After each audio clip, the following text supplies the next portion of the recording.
আমাদের ফোকাস এই মুহূর্ত পর্যন্ত জাতীয় নির্বাচনকে কেন্দ্র করেই। নির্বাচনের তারিখ এবং শিডিউল এছাড়া আপনারা যথাসময়ে পাবেন, জানতে পারবেন এবং ইলেকশন কমিশন থেকেই জানতে পারবেন। সে আমরা তো কোনো উড়ে এসে জুড়ে বসে নেই তো, আমরা তো অগাস্ট বিপ্লবের পরের ফসল। গেল ২৬ জুন সন্ধ্যায় প্রধান উপদেষ্টার সঙ্গে সৌজন্য সাক্ষাৎ করতে তার সরকারি বাসভবনে যান প্রধান নির্বাচন কমিশনার এএমএম নাসির উদ্দিন। এরপর অসুস্থতার কারণ দেখিয়ে সরকারি ছুটি সহ ৪ দিন পর মঙ্গলবার অফিসে আসেন সিএসি। এরপরই গণমাধ্যমের কৌতূহলের অবসান হয়।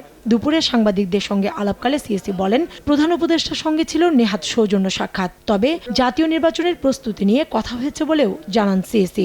উনি যেটা জানতে চেয়েছেন যে উনি একটা free fair and credible election জাতিকে উপহার দিতে চান। আমাদের প্রস্তুতি আছে কি নাই, নির্বাচনের তারিখ নিয়ে কোনো আলোচনা হয়নি, ওটাকে আমার উদ্দেশ্য ছিল না। নির্বাচনের তারিখ এবং শিডিউল এছাড়া আপনারা যথাসময়ে পাবেন, জানতে পারবেন এবং ইলেকশন কমিশন থেকেই জানতে পারবেন। সানবিট সব দিবে সামাল।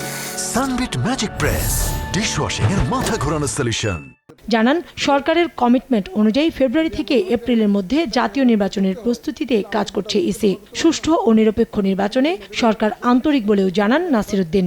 আমাদের ফোকাস এই মুহূর্ত পর্যন্ত জাতীয় নির্বাচনকে কেন্দ্র করেই নিয়েছি। লন্ডনের ফেব্রুয়ারির কথা আসছে, এর আগে উনি এপ্রিলের কথা আসছে।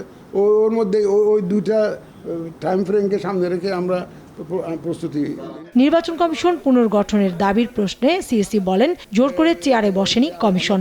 আমরা তো কোনো উড়ে এসে জুড়ে বসে নেই তো, হ্যাঁ তাই না?